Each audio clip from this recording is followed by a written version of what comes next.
Graça e paz, mais uma vez, irmãos. Vamos abrir a palavra de Deus em Isaías. Isaías, capítulo 64. Isaías 64. A proporção os irmãos forem encontrando o texto, eu os convido a se colocar em pé.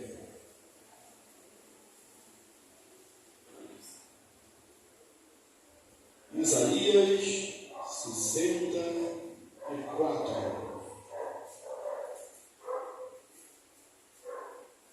Todos acharam? A palavra de Deus nos diz assim: ó, se vendesses os céus e descesses, se os montes tremessem na tua presença, como quando o fogo inflama os gravetos, como quando faz ferver as águas, para fazeres notório o teu nome aos teus adversários, de sorte que as nações tremessem da tua presença. Quando fizestes coisas terríveis que não esperávamos, desceste, e os montes tremeram a tua presença, porque vês em antiguidade não se ouviu, nem com ouvidos se percebeu, nem com olhos se viu Deus além de ti, que trabalha por aqueles que nele esperam. Sais ao encontro daquele que com alegria pratica a justiça, daqueles que lembram de ti nos teus caminhos. Esse tiraste, porque pecamos. Por muito tempo temos pecado, e havemos de ser salvos. Mas todos nós somos como o imundo, e todas as nossas justiças como o trapo da imundícia. Todos nós murchamos como a folha, e as nossas iniquidades como um vento nos arrebata. Já ninguém há que invoque o teu nome, que se desperte e te detenha, porque esconde de nós o rosto e nos consomes por causa das nossas iniquidades. Mas agora, ó Senhor, Tu és o nosso Pai, nós somos o barro, e Tu o nosso oleiro, e todos nós, obra das tuas mãos. Não te enfureças tanto, ó Senhor, nem perpetuamente te lembres da nossa iniquidade. Olha, pois nós te pedimos, todos nós somos o teu povo. As tuas santas cidades tornaram-se em deserto, Sião em ermo, Jerusalém está assolada. O nosso templo santo e glorioso, em que nossos pais te louvavam, foi queimado. Todas as nossas coisas preciosas se tornaram ruínas. Conter-te-ias tu a vida, ó Senhor. Sobre essas calamidades, ficarias calado e nos afligiria sobremaneira. Amém. Assentaram-vos.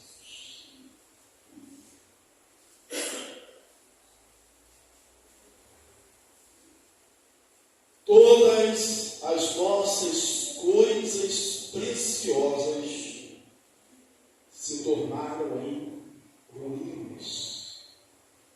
Não me diz o término desse texto, do penúltimo versículo, versículo 11. Todas as nossas coisas preciosas se tornaram em ruínas. O que nós julgávamos precioso, hoje é ruína. Nós lembramos que o profeta Isaías profetizou queda de Israel, a queda de Jerusalém, e profetizou também a restauração do reino do sul, a restauração de Jerusalém.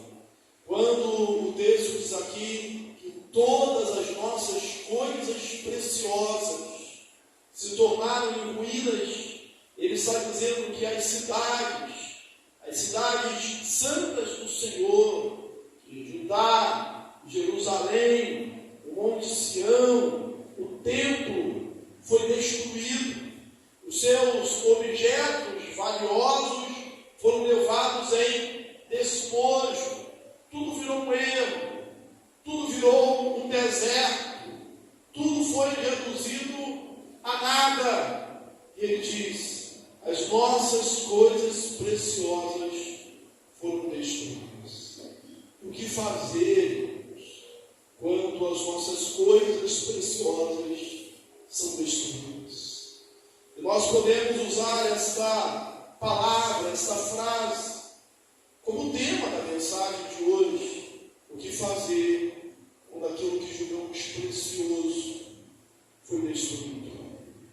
Há uma maneira de nós nos expressarmos, uma forma simbólica, e nós usamos e vemos as pessoas usarem assim: eu estou destruído fisicamente, eu estou destruído emocionalmente, eu estou destruído moralmente, eu estou destruído espiritualmente, quando as nossas forças se esvaíram, quando a nossa esperança já se foi, quando não há mais nenhum tipo de resistência em nós.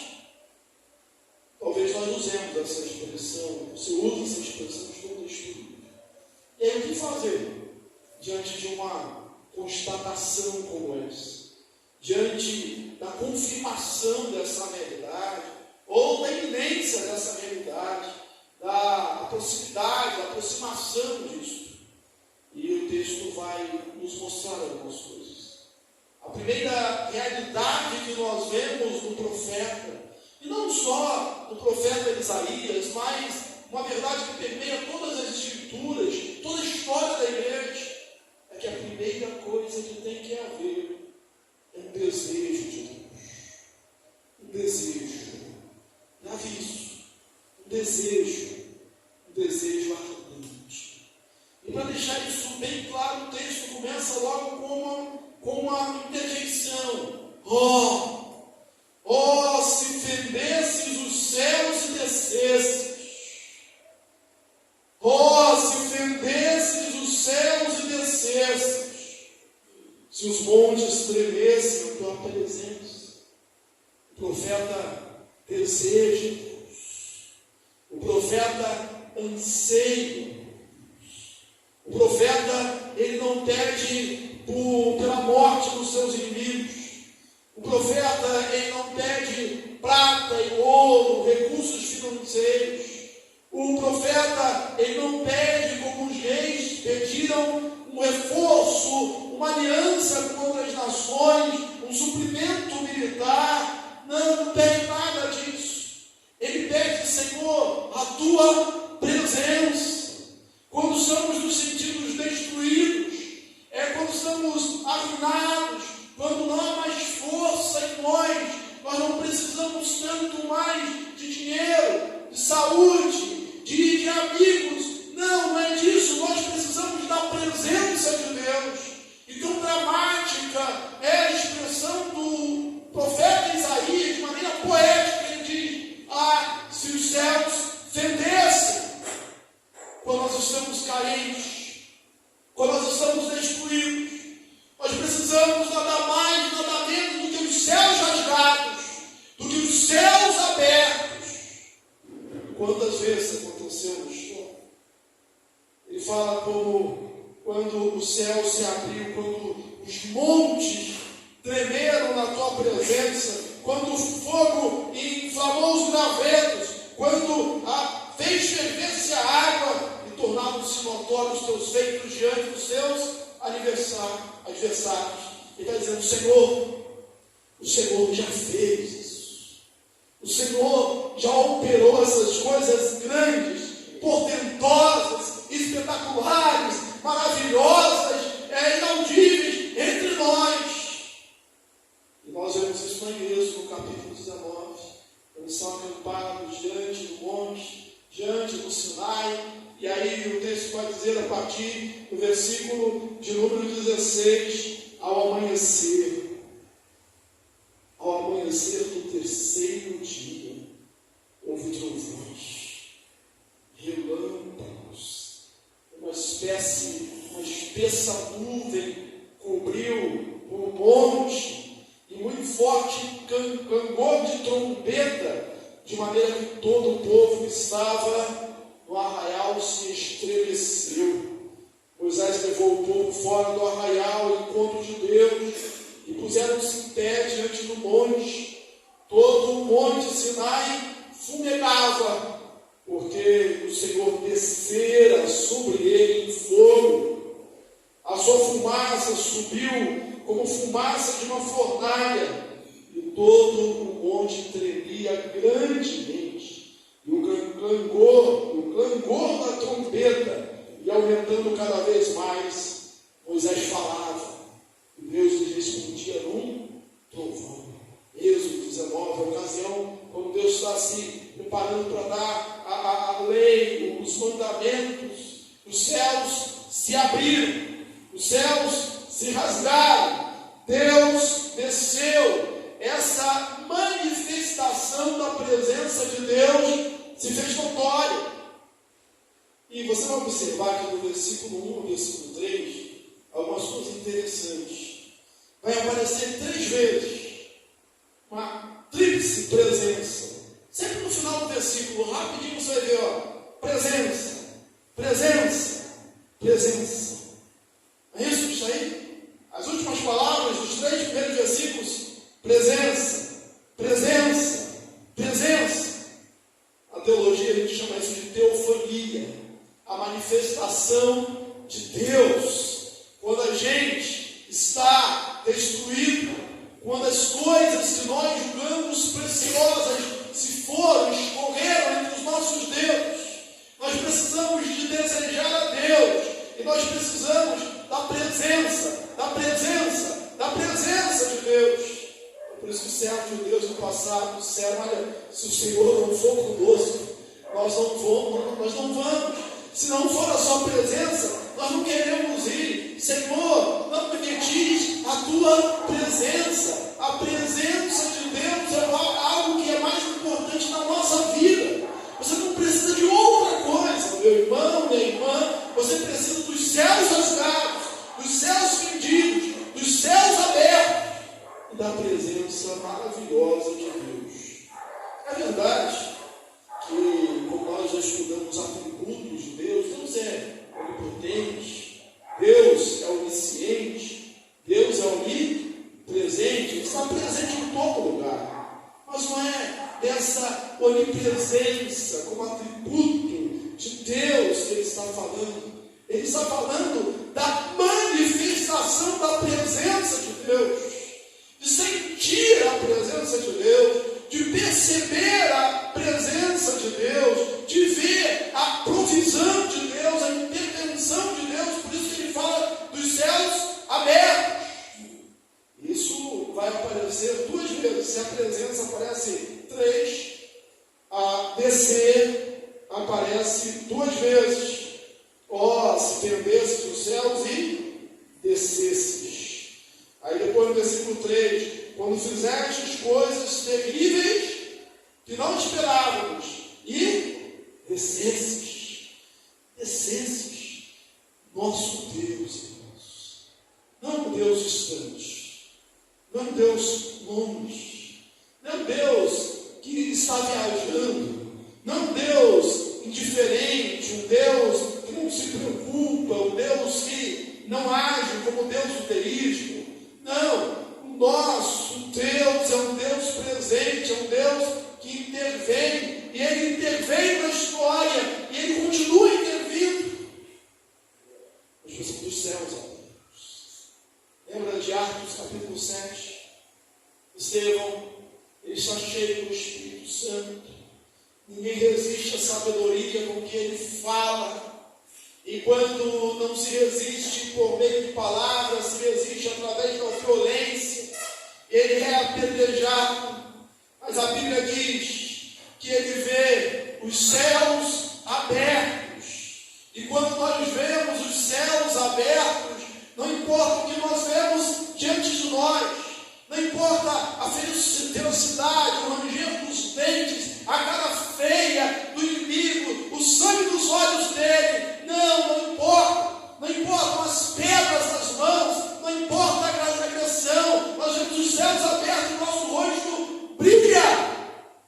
Estevão, no entanto, viu os céus abertos de Jesus, a destra de Deus. Não é de mais força, não é de mais poder, não é de mais dinheiro, não é de mais saúde, não é de mais todas as coisas boas em si mesmo que você precisa na essência. Na essência você precisa ver os céus rasgados, os céus fendidos, o Deus que desce, o Deus que se manifesta. E o profeta Samuel já fez isso. O Senhor fez isso lá no Monte Sinai. O Senhor desceu, a fumaça cobriu o monte, os montes tremeram. Isso aparece também 2 vezes aqui no versículo 1 e versículo 3. Tremeram os montes como baluartes, os montes como coisas que não se abalam, como a gente lê no Salmo 125, tudo treme diante da presença de Deus. Lá em Apocalipse 16 a gente vê que diante da manifestação do Cordeiro, da ira do Cordeiro, as ilhas fogem e os montes não são achados. Deus faz tremer a terra, nós temos que tremer diante da presença de Deus. O profeta não está pedindo nada novo, ele está pedindo algo que já foi feito. E nós estamos um pouco à frente do profeta. Os céus já foram abertos. Foram abertos de lá, não veio a voz de Deus agora como trovão, como relâmpago, como um tremor da terra. Veio com o enviado do seu Filho Jesus Cristo, que desceu dos céus, que foi um de nós, que habitou entre nós, porque Deus amou o mundo de tal maneira que deu o seu Filho unigênito para que todo aquele que nele crê não pereça, mas tenha vida eterna. Os céus se abriram e Deus mandou Jesus como nosso Senhor e como nosso Salvador. Ele é o Emanuel, o Deus presente. João, ao descrever isso, diz lá em João capítulo 1 que ele tabernaculou conosco, ele habitou conosco.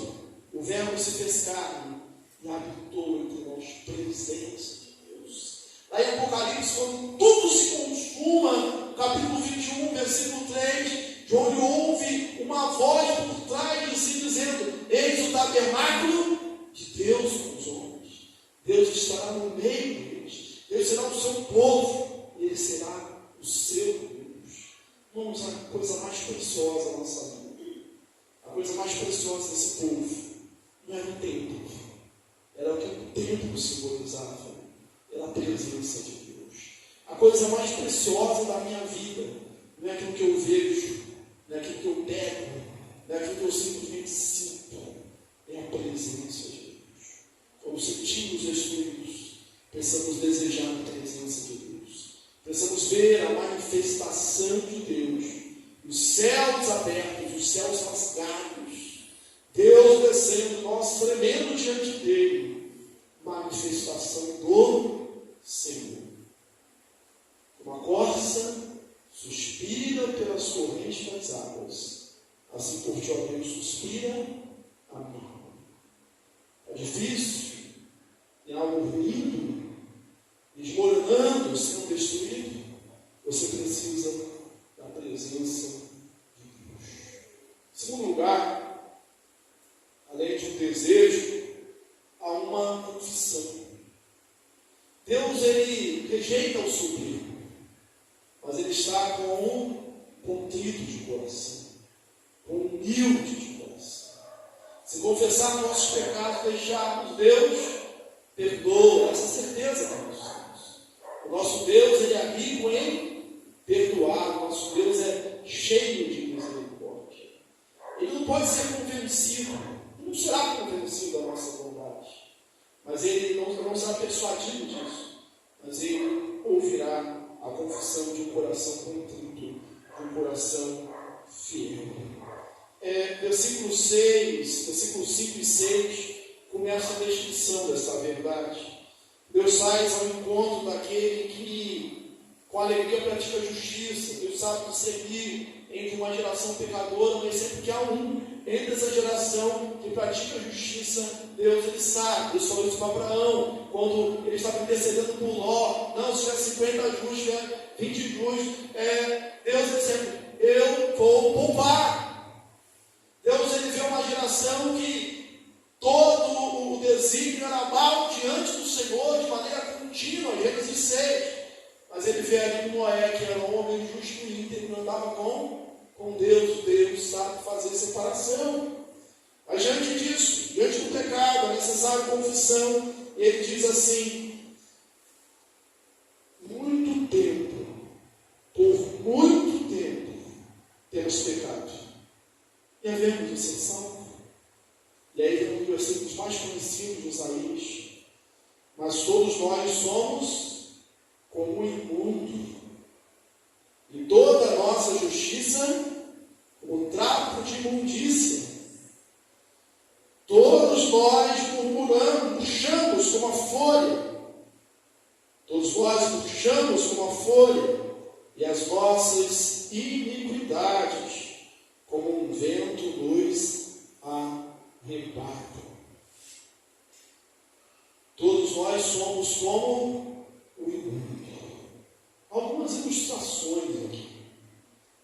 O judeu, ele tinha uma dieta alimentar. A lei levítica classificava alguns animais, algumas coisas como imundos.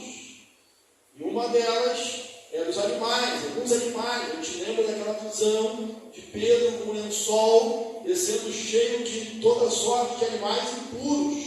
E Pedro dizia, a voz que lhe falava: mate e come, não sou judeu, nunca comi um animal impuro. O judeu não estava na casa do gentio porque não sabia como era preparado o alimento, podia comer com eles. E aí Deus está falando: olha, você é como impuro, como imundo, como porco, que você desdém, que você não quer comer, que você não quer tocar. E Isaías está confessando isso. Todos nós somos como imundo. Todos nós somos como imundo. O profeta Ageu, ele falando sobre isso, ele questiona os sacerdotes, porque outra coisa imunda era um corpo morto. Quem tocasse ficaria imundo, impuro seria realmente por algum tempo. E Ageu, capítulo 2, versículo 13 e 14, o profeta pergunta aos sacerdotes. Então, perguntou Ageu se alguém que se tinha tornado impuro pelo contato com um corpo morto tocar alguma dessas coisas, ficará ela imunda? Está perguntando: alguém tocou no corpo morto, ficou imundo cerimonialmente. Se tocar em outra coisa, essa coisa fica imunda? A resposta era sim. Responderam os sacerdotes: ficará imunda. Então prosseguiu Ageu: assim é este povo, e assim esta nação perante mim, diz o Senhor. Assim é toda a obra das suas mãos, e o que ali oferece, tudo é imundo. Tudo é imundo. Os seus atos exteriores, o seu culto. O profeta Isaías fala isso logo no capítulo 1. Ele diz que as luas novas, o ajuntamento solene na congregação, tudo isso era imundo, tudo isso era abominável, porque Deus não podia suportar o ajuntamento solene da congregação com a iniquidade. E aí ele está confessando: todos nós somos como imundo. Uma terceira ilustração é quando ele diz: e todas as nossas justiças como trapos de imundície. E todas as nossas justiças como trapos de imundície. Não são algumas, irmãos. São todas. Não são aquelas coisas que nós pensamos que está errado. É aquelas coisas que nós pensamos que estão certas. São as nossas justiças. Porque até as nossas justiças, por vezes, são motivadas de forma errada, motivação errada. Não há adequação com a vontade de Deus. Ele diz, todas as nossas justiças são como trapos de imundície. E aqui parece que os intérpretes, né, os tradutores e alguns intérpretes, comentaristas, usam de eufemismo para não, por motivo de pureza, de moral, ou para não agredir, não ofender ninguém. Mas quando ele fala trapos de imundície, ele está falando daqueles trapos usados pelas mulheres. Não sei se alguma irmã bem idosa chegou a pegar esse negócio aí. Antes de haver o absorvente feminino, existiam os trapinhos. Né? Então ele falou assim, nossas justiças são como isso. Trapos de imundície. É como a mulher que também no seu período menstrual é considerada imunda, impura, cerimonialmente está dizendo. As nossas justiças são como esses trapos de imundície.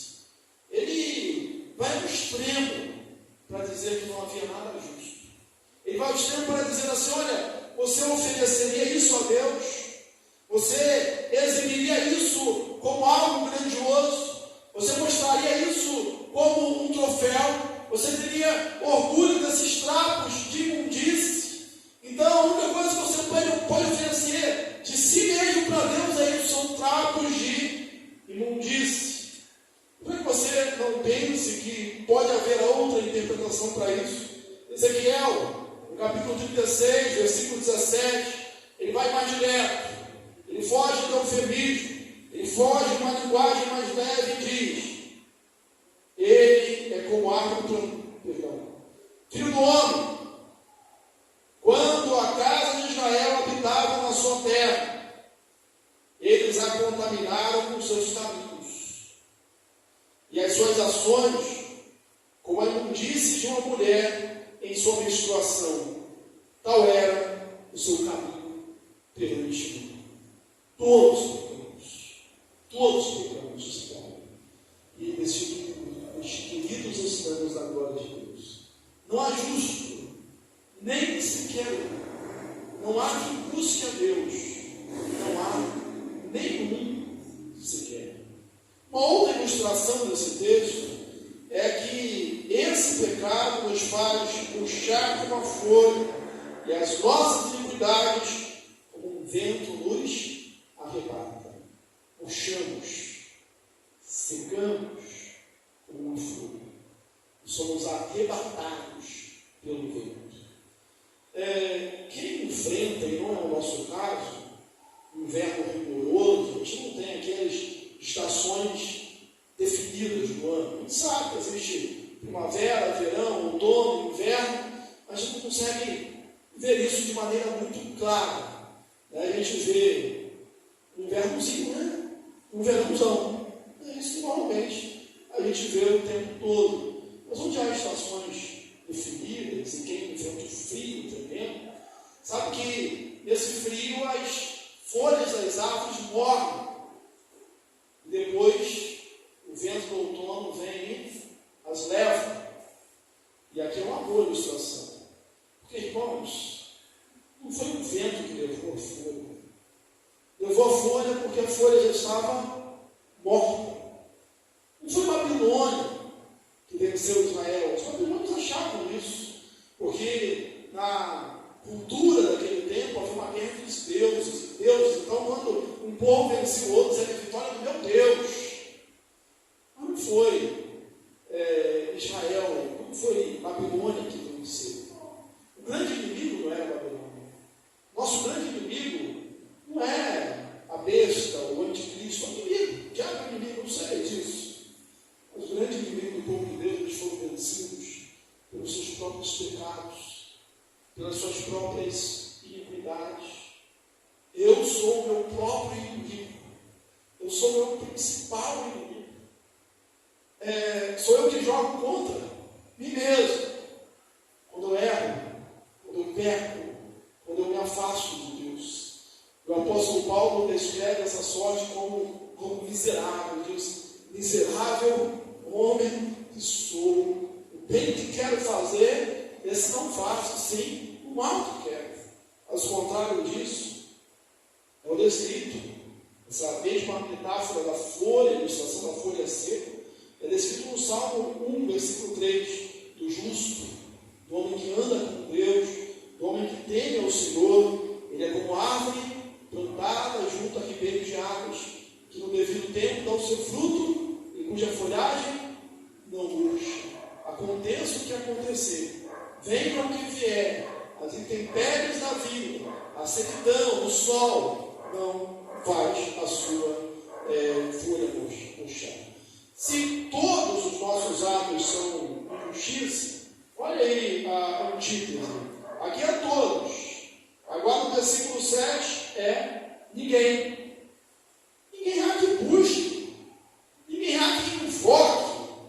Ninguém há que se desperte, te detenha. Não há ninguém que busque a Deus. Havia um torpor espiritual, havia uma sonolência espiritual. E por vezes isso é descrito na história. Deus procura um homem para colocar entre a brecha, não acha. Deus procura alguém que interceda pelo povo, não encontra. Há um desânimo, há um marasmo. Ninguém invoca a Deus. E essa é a confissão que ele faz. As nossas iniquidades nos consomem. Não somos babilônios. Olha o final do versículo 7. De nós, o rosto, esconde de nós o rosto, que nos consome por causa das nossas iniquidades. Confesse o seu pecado. Prostre-se diante do Senhor. Diante da destruição das coisas preciosas, é necessário um desejo, o anelo pela presença de Deus. Céus rasgados, fendidos pela literalidade do texto, uma confissão, um pedir perdão pelos pecados e uma constatação. Está espalhada por esse texto. Uma das coisas mais lindas que nós temos é que Deus é o Deus que faz. Deus é o Deus que opera. Nunca se ouviu, desde a antiguidade, um Deus como tu, que trabalha por aqueles que nele esperam. Os povos antigos, os povos que seguem outros deuses, não conhecem isso. Um Deus que intervém, um Deus que age, um Deus que trabalha. Deus trabalha pela nossa salvação. Deus executa a nossa salvação enviando Jesus. Deus cuida de nós com a sua providência, com as obras da sua providência. Deus cuida de nós enviando o seu Espírito Santo, que convence da justiça, do juízo, do pecado. Deus trabalha por mim, Deus trabalha por você, Deus trabalha por aqueles que nele esperam, Deus trabalha por aqueles que nele confiam. A minha confiança não está nas minhas boas obras, nos meus atos de justiça. Eu entendo, nós precisamos entender que eles são como trapos de imundície. A minha perseverança é como essa folha seca.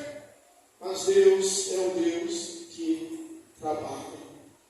O versículo 8 começa com uma conjunção adversativa, e essas adversativas são sempre marcantes, porque diz: olha, isso está acontecendo assim, assim, assim, mas sempre há Deus, mas sempre há o Senhor, mas sempre há aquele que intervém, aquele que sustenta. Mas agora, ó Senhor, Tu és o nosso Pai. Agora, ó Senhor, nós somos, Tu és o nosso Pai.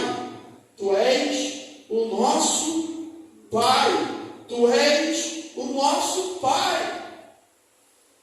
Nós estamos exilados, nós estamos destruídos, nós estamos arruinados, nós somos pecadores, a a nossa condição atual não apresenta, não aparece, não há evidência de que há algo especial em nós, mas o Senhor ainda é o nosso Pai.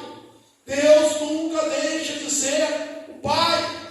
Não importa a sua condição, não importa o seu estado, não importa nem mesmo o seu afastamento de Deus, Deus continua sendo o seu Pai. O livro Maravilhosa Graça, fugiu o nome do autor, mas ele diz uma frase assim: não há nada que você possa fazer para Deus te amar mais. E não há nada que você possa fazer para Deus te amar menos. Por quê? Porque Ele é Pai. E é isso que o profeta clama. Essa é a constatação do profeta. Essa é a confiança do profeta. E a minha confiança tem que ser a sua confiança. Mas tu, Senhor, é o nosso Pai. E ao mesmo tempo ele diz que Ele é. E nós somos o barco. Somos o barco. Em Jeremias 18, o profeta desce a casa do oleiro. Ele observa o oleiro trabalhando ali na roda, fazendo barro. E o barro se estraga na sua mão. E o que o oleiro faz? Quebra e joga fora. Quebra e faz outro. Ele diz: nós somos o barro. Nós não somos areia, esforço. Nós não somos a rocha dura de trabalhar. Nós somos o barro. Deus trabalha na nossa vida. Deus dá forma à nossa vida. Deus faz como o Senhor quer. E Deus faz assim. Deus não desiste. E Ele diz: tu és o nosso oleiro. O Senhor trabalha na nossa vida. O apóstolo Paulo depois vai dizer isso lá em Romanos 9. Quem és tu para discutir com Deus? Quem é a massa, o barro, para discutir com o oleiro? Deus, Ele faz. Ele não deixa se perder a sua obra. Ele não joga fora. Ele não descarta. Ele não desiste. Ele faz de novo. Nós cantamos isso aqui na igreja algumas vezes, né? Como um vaso na mão do oleiro.